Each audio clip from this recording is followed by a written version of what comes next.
சிபில் வெப்சைட்டில் போய் பார்த்தீங்கன்னா நீங்கள் என்னோடய லோன் வந்து நான் போன மாதம் 7ஆம் தேதி கட்டினேன், இந்த மாதம் 9ஆம் தேதி வரைக்கும் வரலையானா, இல்லை நீங்கள் வெயிட் ஃபார் 30 to 45 டேஸ்ன்னு சொல்லுவாங்க. ஓகே, ஏன் அப்படி?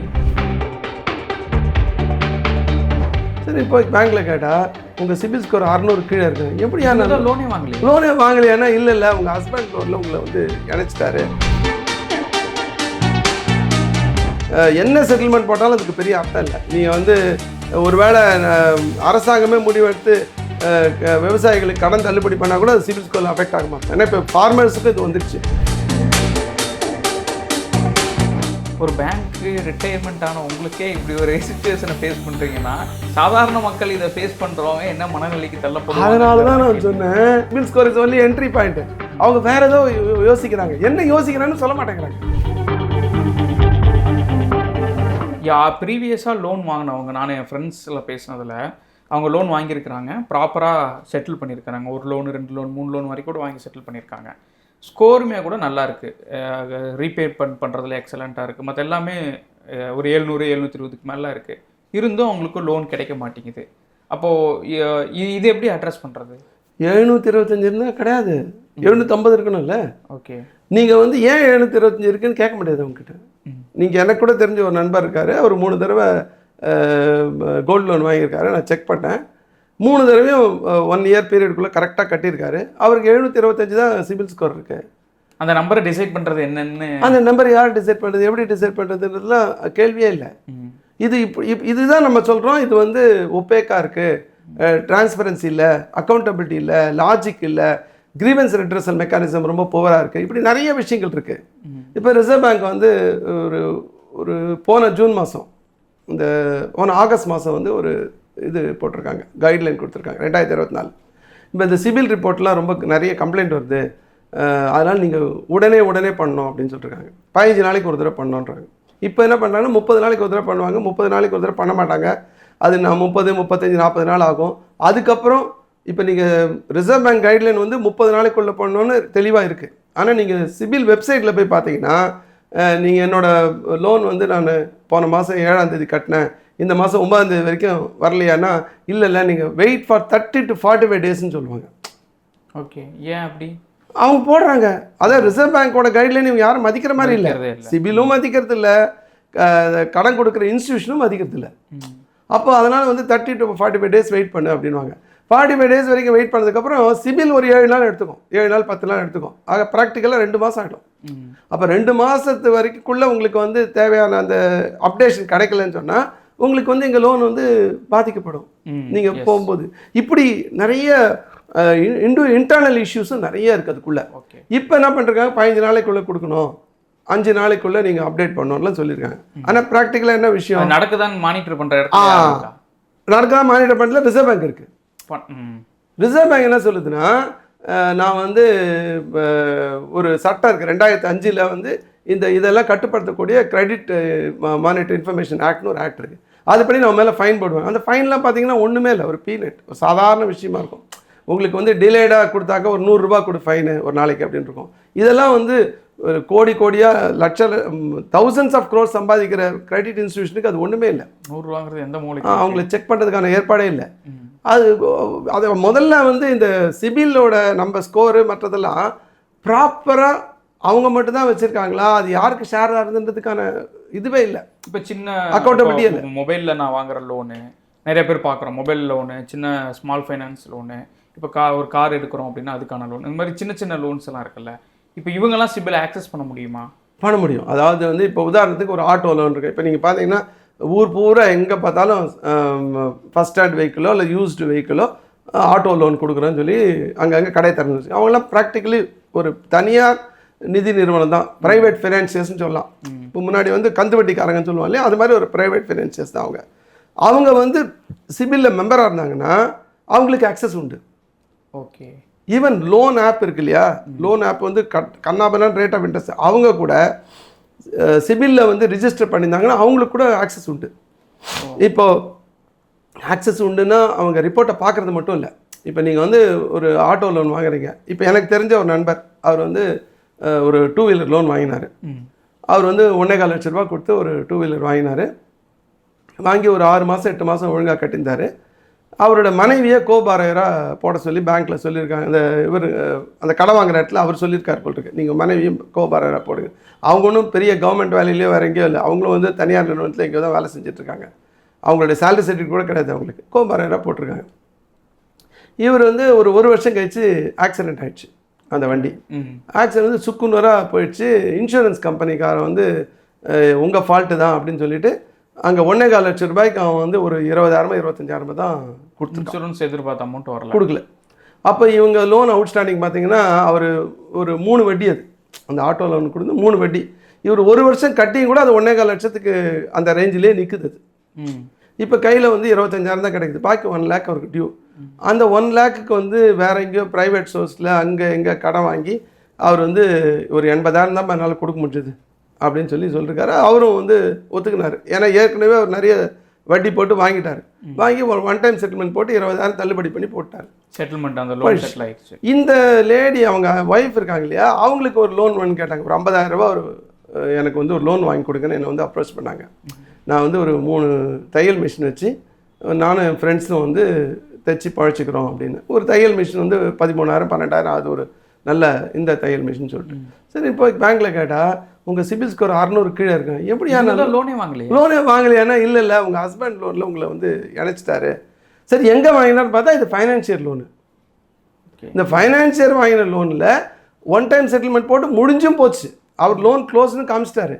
ஆனால் இவங்க என்ன சொல்கிறாங்க, நீ ஃபுல்லாக கட்டலை, இப்போ உனக்கு இது லோன் வேணும்னா போய் திருப்பி அந்த ஃபைனான்சியர்கிட்ட உங்கள் ஹஸ்பண்டை 20,000 ரூபாய் பணத்தை கட்டி செட்டில்டு ப்ராப்பர்லி அப்படின்னு சர்டிஃபிகேட் வாங்கிட்டு வந்து அதை கொண்டு போய் சிபிலில் கொடுத்து அதை அப்டேட் பண்ணி ஸ்கோரை ஏற்றினுவாங்க, அப்புறம் தான் தருவேன்றாங்க. இப்போ செட்டில்மெண்ட்டுக்குங்கிறது அர்த்தமே இல்லாத மாதிரி போகுது.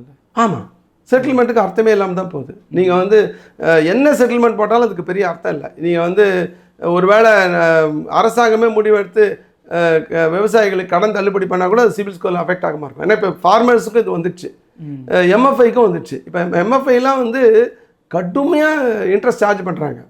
நீங்கள் வந்து இன்ட்ரெஸ்ட் எப்படி சார்ஜ் பண்ணுறாங்கன்னா, அவங்க வந்து இப்போ ரிசர்வ் பேங்கே வந்து நீங்கள் எவ்வளோ வேணால் சார்ஜ் பண்ணிக்கலாம்னு சொல்லிட்டாங்க. அந்த மேக்ஸிமம் ரேட்டு எடுத்துட்டாங்க. ஸ்ப்ரெட் வந்து 10% இருக்கணும்னு, நீங்கள் வாங்குகிற இன்ட்ரெஸ்ட்டுக்கும் கொடுக்குற கடன் வட்டிக்கும் மேக்ஸிமம் கேப் 10% இந்த ரிசர்வ் பேங்க். இப்போ அதை எடுத்துட்டாங்க.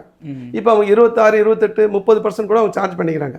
அப்படி சார்ஜ் பண்ணும்போது ஒரு ஸ்டேஜில் எவ்வளோ லோன் நீங்கள் அடைச்சாலும் அந்த லோன் அடையாத போது ஒரு ஸ்டேஜில் அவங்களால வசூல் பண்ண முடியலன்னு அவங்க வெயிட் பண்ணால் கூட அது அடுத்தது உங்களுக்கு லோனை பாதிக்கும். அப்போ எல்லாமே உங்களை பாதிக்கக்கூடிய ஒரு ஏற்பாடாக இருக்குது. சுற்றி முறம் பார்த்தீங்கன்னா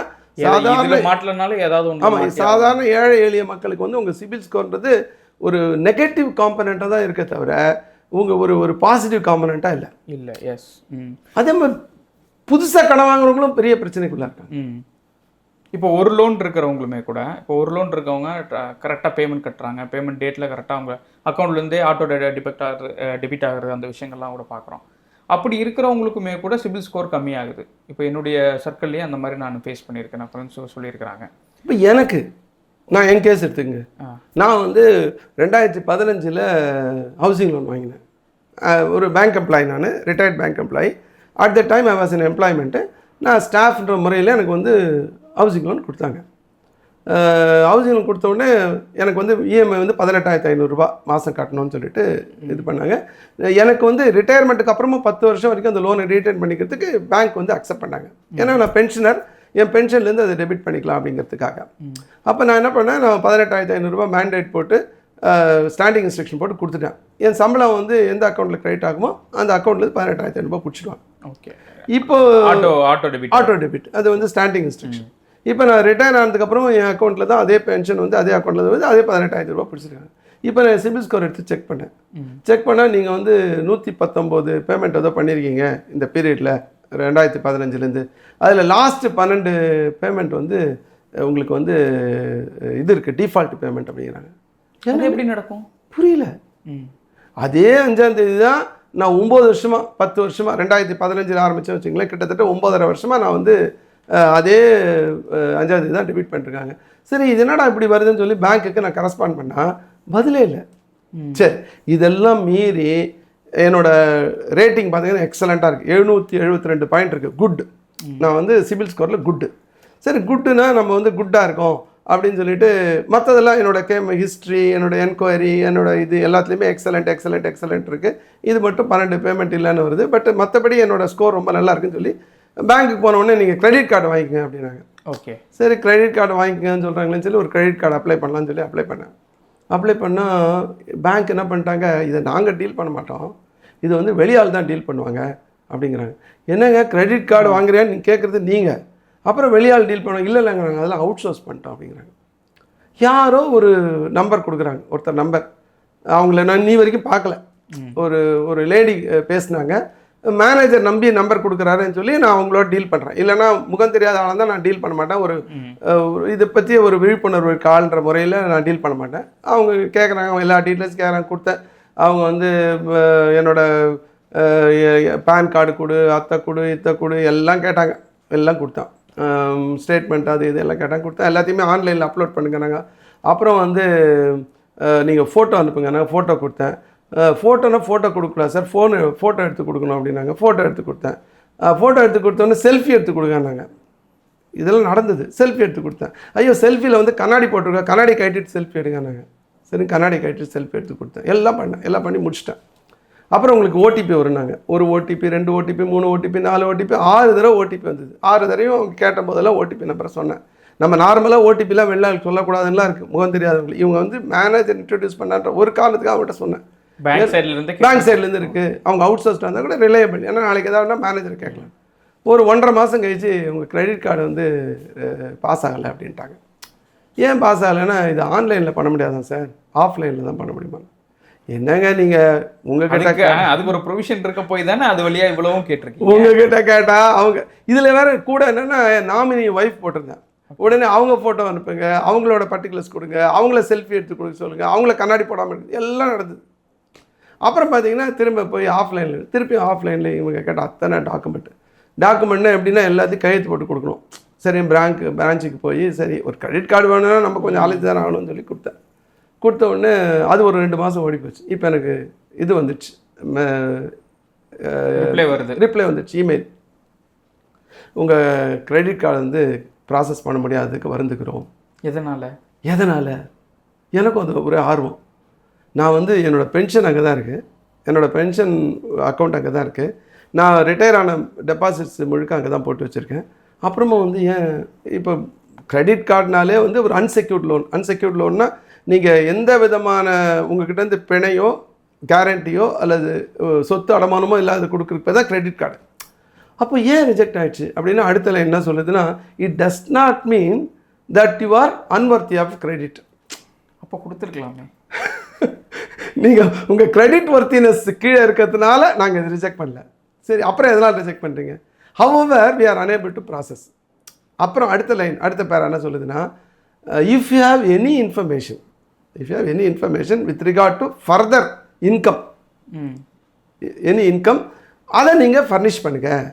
அப்படி ஃபர்னிஷ் பண்ணிங்கன்னா ஒரு வேளை எங்கள் முடிவை நாங்கள் மாற்றிக்கிறதுக்கு வாய்ப்பு இருக்குது அப்படிங்கிறாங்க. எனக்கு இது சுத்தமாக புரியல. ஒரு பேங்க்கில் வேலை செஞ்சு நான் ரிட்டையர் ஆன பேங்க்கில் என்னோடய பென்ஷன் வர இடத்துல, என்னோடய டெபாசிட் இருக்க இடத்துல அவங்களா கூப்பிட்டு ஒரு கிரெடிட் கார்டை வாங்கிக்கன்னு சொல்லி நான் அப்ளை பண்ணும்போது ரிஜெக்ட் பண்ணுறாங்க. இதை மேனேஜர்கிட்ட ரிப்போர்ட் பண்ணிட்டேன். 3 மாதம் ஆச்சு ரிப்போர்ட் பண்ணி. நான் கேட்குறேன் சார் இனி வரைக்கும் பதிலே இல்லை. ஒரு பேங்க்கு ரிட்டையர்மெண்ட் ஆன உங்களுக்கே இப்படி ஒரு சிச்சுவேஷனை ஃபேஸ் பண்ணுறீங்கன்னா சாதாரண மக்கள் இதை ஃபேஸ் பண்ணுறவங்க என்ன மனநிலைக்கு தள்ளப்படுவாங்க? அதனால தான் நான் சொன்னேன், இப்போ என் கிரெடிட் சிபில் ஸ்கோர் மட்டுமே எனக்கு ஃபெச் பண்ணாது. CIBIL score is only entry point. அவங்க வேற ஏதோ யோசிக்கிறாங்க, என்ன யோசிக்கிறான்னு சொல்ல மாட்டேங்கிறாங்க. ஏதோ பின்னாடி மாய வலை மாதிரி ஏதோ ஒன்று இருக்கு. இப்போ என் பேங்க் என்னை கூப்பிட்டு சொல்லணும்ல, உனக்கு கொடுக்க முடியாதுப்பா, உனக்கு 65 வயசு ஆயிடுச்சு. சீனியர் ஒருத்தர் என்ன சொன்னார், ஓரலாக சொல்லும்போது நீங்கள் சீனியர் சிட்டிசன்ஸாக சீனியர் சிட்டிசன் கொடுக்க முடியாதுன்னா நான் அப்ளை பண்ணும்போது சீனியர் சிட்டிசன் தான். திடீர்னு 59 வயசில் அப்ளை பண்ணி திடீர்னு சீனியர் சிட்டிசன் ஆயிடல. அப்ளை பண்ணும்போது 65 வயசு தான், இப்போ 65 வயசு தான். அப்போ எப்படி ரிஜெக்ட் பண்ணுறாங்க? அப்போ இது எல்லாமே பார்த்தீங்கன்னா எல்லாமே ஒப்பேக்காக இருக்குது, எல்லாமே அவுட் சோர்ஸ்டாக இருக்குது. இது முழுக்க வந்து ஒரு நான் டிரான்ஸ்பரண்ட் மெக்கானிசம் இருக்குது. இப்போ பொதுத்துறை வங்கி என்ன ஆயிடுச்சுன்னா எல்லாத்தையும் வெளியாக கொடுக்கறதுனால யாரையும் கேள்வி கேட்க முடியாமல் போயிடுச்சு. அக்கௌண்டபிலிட்டி இல்லை. ஒரு பிரைமரி எம்ப்ளாயர் அல்லது பிரைமரி பாரோயர் அப்படிங்கிற இதில் லெண்டர்ன்ற முறையில் பேங்க் பொறுப்பெடுத்துக்கணும்ல. அவங்க தானே லெண்டர், அவங்க பொறுப்பெடுத்துக்க மாட்டேங்கிறாங்க. இதான் நடக்குது. இதை மானிட்டர் பண்ணுற இடத்துல இருக்க கவர்மெண்ட்டு பொறுப்பு எடுத்துக்கணும்ல. கவர்மெண்ட்டும் பொறுப்பெடுத்துக்க மாட்டாங்க, ரிசர்வ் பேங்க்கும் பொறுப்பெடுத்துக்க மாட்டேங்கிறாங்க. புதுசாக கடன் வாங்குறவங்க பாடு பார்த்தீங்கன்னா இன்னும் மோசம். அது எப்படி சொல்கிறீங்க சொல்ல? இப்போ புதுசாக ஒருத்தர் அப்போ தான் வேலைக்கு வந்து ஒரு 3-4 வருஷம் ஆயிடுச்சு. ஐடி கம்பெனியில் வேலை கிடச்சிது அவருக்கு. முதல்ல ஒரு 30,000-40,000 சம்பாதிச்சு இப்போ 70,000 வரைக்கும் அவருக்கு சம்பளம் வந்துடுச்சு. எனக்கு தெரிஞ்ச ஒரு ஃப்ரெண்டு, ஒரு பையன், அவங்களோட சன்னு. அவருக்கு ஒரு 25-26 வயசாக இருக்குது. 70,000 ரூபாய் அவருக்கு சம்பளம் வருது. அவர் ஒரு 7 லட்ச ரூபா பேங்க்கில் போய் கார் லோன் கேட்குறாரு. 3 லட்ச ரூபா கையில் பணம் இருக்குது, மார்ஜின் கட்டிடுறாரு. கட்டி எல்லாத்துக்கும் எலிஜிபிலிட்டி அது இதெல்லாம் போயிட்டு பார்த்தாக்கா கிரெடிட் ஸ்கோர், சிபில் ஸ்கோரை செக் பண்ணிட்டு அந்த மேனேஜர் வந்து உங்களுக்கு கடன் கொடுக்க முடியாது அப்படிங்கிறாரு. ஃபஸ்ட் டைம் லோன் வாங்குறோம். ஃபஸ்ட் டைம் என்னடான்னு கேட்டால் உங்கள் ஸ்கோர் வந்து -1றாங்க. இப்போ சிபில் ஸ்கோர்லேயே எனக்கு தெரிஞ்ச வரைக்கும் 300 தான் லோயஸ்ட் ஸ்கோர்னாங்க. சரி, 300 தான் லோயஸ்ட் ஸ்கோர்னு எடுத்து பார்த்தா அவரோட சிபில் ஸ்கோர் எடுத்து காமிக்கிறார், பாருங்கள் சார் -1ன்றாரு. இது என்னங்க -1 புதுசாக இருக்குது அப்படின்னா, ஹிஸ்ட்ரியே இல்லாதவங்களுக்கு, நோ ஹிஸ்ட்ரி இருக்கவங்களுக்கு வந்து -1 காமிக்குமா? அப்போ என்ன தான் பண்ணுறதுன்னா கஷ்டம் தாங்க. நீங்கள் ஒன்று பண்ணுங்கள், நீங்கள் சில செக்யூர்டு லோன் வாங்க ஃபஸ்ட்டு. அவர் எனக்கு ஐடியா கொடுக்குறாரு. எடுத்ததுமே உங்களுக்கு வந்து இந்த மாதிரி கார் லோன் கேட்டிங்கன்னா அது வந்து ஹைப்போத்திகேஷன். கார் லோன்னா அவங்க கையில் இது இருக்காதுல்ல, கார் அவங்க கையில் கொடுத்துட்டு நம்ம வேடிக்கை பார்க்க மாட்டோம். பிளெட்ஜுனா அவங்க கையில் இருக்கும். இப்போ ஒரு கொடவுன் இருக்குது அப்படின்னா, ஒரு கடை வாங்குறோன்னா பிளெட்ஜுனா அவங்க கண்ட்ரோல் இருக்கும். அவங்க ரிலீஸ் பண்ணால் தான் அவங்க பிரான்ச் மேனேஜரோ யாராவது வந்து சாவி போட்டு தரதான் எடுக்க முடியும். இது ஹைப்போத்திகேஷன்னா வண்டி உங்ககிட்ட பேர் போக முடியாது. ஆமாம். அப்போ நீங்கள் வந்து இது வந்து இந்த லோன் கிடைக்காது, நீங்கள் ஒன்று செக்யூர்ட் லோன் வாங்கினார். என்ன செக்யூர்ட் லோன்னா, ஒரு லோன் அகேன்ஸ்ட் டெபாசிட் வாங்கிக்கோங்க, ஒரு டெபாசிட்டை போடுங்க, அதுக்கு அகேன்ஸ்டாக வாங்கி அதை ஒழுங்காக கட்டுங்க. அப்போ உங்களுக்கு சிபில் ஸ்கோர் வரும், ஏதாவது ஒரு ஸ்கோர் வரும். அது மாதிரி நீங்கள் அந்த மாதிரி ஏதாவது வாங்கி நீங்கள் நல்லா கட்டி உங்கள் ஸ்கோரை ஏற்றிட்டு அப்புறம் வாங்கன்றாரு. லோன் வாங்குறதுக்கு சிபில் ஸ்கோர் பார்க்குறத போய் சிபில் ஸ்கோர் ஏறுறதுக்காக நான் லோன் வாங்கணுங்கிற இடம் அப்படின்றாங்க. அப்புறம் இன்னொரு பேங்க் போய் கேட்டோம், அதெல்லாம் இக்னோர் பண்ணிடலாங்க, நான் வந்து மேலே பர்மிஷன் வாங்குறேன்ட்டு அவர் ஏதோ அங்கே பேசி இங்கே பேசி ரீஜனல் சார் நல்ல கஸ்டமர் சார், எனக்கு தெரிஞ்சவங்க, அவங்க ஒர்த்தி கஸ்டமர், ரீபேமெண்ட்லாம் ஒழுங்காக வரும்னு சொல்லி அவர் ஏதோ ஒரு நோட் போட்டாராம். அதை இன்னொருத்தர் வந்து அப்ரூவ் பண்ணாராம். அப்ரூவ் பண்ணி அப்புறம் ஒரு லோன் கொடுக்குறாங்க. இப்போ அந்த எந்த ஒரு ஸ்டெப்பு எந்த ஒரு இதுவுமே இப்போ தேவைப்படும். இப்போ வந்து அவருக்கு சிபில் ஸ்கோர் -1 இருந்தாலும் கொடுத்துட்டாங்க. இன்னொருத்தர் வந்து சிபில் ஸ்கோர் வந்து இது ஒரு ஆச்சரியமாக அது இது அவர் வந்து சிபில் ஸ்கோர் வந்து 0ன்னார். ஓ, -1 ஒரு ஏரியா 0. ஆமாம், இது என்னங்க 0 அப்படின்னா, இப்போ அவர் ஒரு இடத்துல போய் லோன் கேட்குறா 0ன்ட்டாங்க. என்ன 0னா, அவர் ஏதோ ஒரு லோன் வாங்கியிருக்காரு, ஒரு ஜுவல் லோன் வாங்கியிருக்காரு, செக்யூர்ட் லோன் தான், ஜுவல்லை கொடுத்து லோன் வாங்கியிருக்காரு. லோன் வாங்கி 3 மாதம் தான் ஆச்சான். இப்போ -1னா நோ ஹிஸ்ட்ரி, 0னா there is some history, but minimum 6 months complete ஆனால் தான் அந்த ஹிஸ்ட்ரி வந்து இருக்குன்னு கணக்கு. Oh, okay. அப்போ அவருக்கு 0, அதனால் அவருக்கும் லோன் கிடையாதுன்ட்டாங்க. அது 6 மாதத்துக்கு மேலே ஆகணும். ஆமாம், 6 மாதத்துக்கு மேலே ஆகி அவரோட கிரெடிட் ஸ்கோர் என்ன வருதுன்றது. இப்போ இது எல்லாமே பார்க்கும்போது இப்போ நம்ம பேசும்போது நமக்கு வந்து ரொம்ப வேடிக்கையாக இருக்குது. இதில் என்ன டிரான்ஸ்பரன்சி இருக்குது, வேதனை. நம்ம பேசும்போது நமக்கு இவ்வளோ வேடிக்கையாக இருக்குது இதில். ஆனால் முழுக்க வேதனை. சிபில்னாலே என்னன்னு தெரியாத ஒரு அயல்நாட்டு கம்பெனி அதை டீல் பண்ணுது. ரிசர்வ் பேங்க் எந்த பொறுப்பும் எடுத்துக்க மாட்டேங்குது. அதில் வந்து என்ன மெக்கானிசமோ அதை பற்றி எந்த கவலையும் இல்லை. சாதாரண மக்கள் வந்து கடுமையாக அதில் பாதிக்கப்படுறாங்க. பெரிய கார்பரேட்ஸுக்கு இதை பற்றி கவலையே இல்லை. அப்போ இதை யார் தலையிட்டு? தலையிட வேண்டியது அரசாங்கம், தலையிட வேண்டியது மத்திய அரசாங்கமும் ரிசர்வ் பேங்க்கும். அவங்க 2 பேர் வேடிக்கை பார்க்குறாங்க. ஏன்னா அவங்களுக்கு இது கன்வீனியண்ட்டாக இருக்குது இந்த மெக்கானிசம். அவங்களுக்கு இதை பற்றி கவலையே இல்லை. நீங்கள் ஸ்மால் செல்ஃப் ஹெல்ப் குரூப்பில் இருக்கக்கூடிய விமனை கூட இது பாதிக்குது, ஃபார்மர்ஸை பாதிக்குது. நீங்கள் கிசான் கார்டில் நீங்கள் ஏதாவது கிரெடிட் கார்டில் ஒரு சின்ன டிஃபால்ட் ஆகிடுச்சு, பயிர் கீழே போயிடுச்சு, வெள்ளம் வந்துடுச்சு அப்படின்னாக்கா அவங்க ஒரு 2 இன்ஸ்டால்மெண்ட் கட்ட முடியல, அதுவும் பாதிக்கும். எல்லாத்தையும் சிபிலில் கொண்டு சேர்த்துறாங்க. அப்போ இந்த சிபில்ன்றது ஏதோ நம்ம தலையெழுத்து தீர்மானம் பண்ணக்கூடிய ஒரு பிரம்மன் மாதிரி ஆயிடுச்சு. அந்த லெவலுக்கு அதனுடைய பவர் போயிடுச்சு. நம்ம தலையெழுத்த பிரம்மா தான் தீர்மானம் பண்ணுவார்றாங்களா, அது மாதிரி அந்த லெவலுக்கு போயிடுச்சு. அப்போ இது வந்து ரொம்ப ஒரு மோசமான சிஸ்டம். இதை முதல்ல இந்த சிபிலை வந்து ஒழுங்குபடுத்தணும். ஒரு அந்நிய நாட்டு கம்பெனி மாதிரி கம்பெனி கிட்ட அதை கொடுக்கக்கூடாது. ஏற்கனவே வந்து ரிசர்வ் பேங்க் வச்சிருந்த அந்த ரூலை அது ஏன் வந்து அவங்க பொறுப்பை ஆப்டிகேட் பண்ணாங்கன்ற ஒரு கேள்வி இருக்குது. தன் பொறுப்பை துறக்கிறதுன்றது ஒரு மோசமான விஷயம் தானே. அப்போ எல்லாத்தையும் தனியார் மயமாக்குறது, எல்லாத்தையும் தனியார் கையில் கொண்டு போய் கொடுக்குறதுனா அப்போ சாதாரண மக்கள் என்ன பண்ணுவாங்க? அப்போ தனியார் கையில் கொடுக்குறதுனா அதுக்கான பொறுப்பு இவங்க கிட்ட இருக்கணும். அதை கொண்டு போய் அயல்நாட்டு கம்பெனிகிட்ட கொடுத்துட்டா நீங்கள் என்ன நடக்குதுன்னே தெரியாம நீங்கள் கேஸ் போட்டால் என்ன ஆச்சு? நீங்கள் ஆண்டர்சன் இந்த போபால் கேஸ் ட்ராஜடி கேஸ் போட்டீங்க, என்ன ஆச்சு? 30 வருஷமா 35 வருஷமா கேஸ் இழுத்துட்டு இருக்கு. அந்த ஆள் வந்து ஒரு தனி தீவில் உட்காந்து ஜாலியாக என்ஜாய் பண்ணி 92 வயசுல 98 வயசுலேயே அந்த ஆள் ஜாலியாக செத்து போனார். இங்கே கேட்டால் 500 ரூபா 1000 ரூபாய் தான் காம்பன்சேஷன் கொடுப்பேன். ஏன் 1000 ரூபாய் தான் காம்பன்சேஷன் கொடுப்பேன்னா, இந்த ரயில்வே ஆக்சிடென்ட்டில் 1984 செத்து போனால் நீ 1000 5000 தானே கொடுத்தேன், நான் அவ்வளோதான் கொடுப்பேன்றாங்க. அப்போது ஒரு வெளிநாட்டு கம்பெனி ரொம்ப நீங்கள் சூ கூட பண்ண முடியாதுங்க. இங்கே சூ பண்ணால் நியூயார்க்கில் வந்து சூ பண்ணுவான். இப்போ இங்கே சிபில் ஸ்கோர் எனக்கு கம்மியாக இருக்குன்னு சொல்லி ஒரு 10,000 ரூபாய் சம்பாதிக்கிற ஒரு ஏழை நியூயார்க்கில் போய் கேஸ் போட முடியுமா?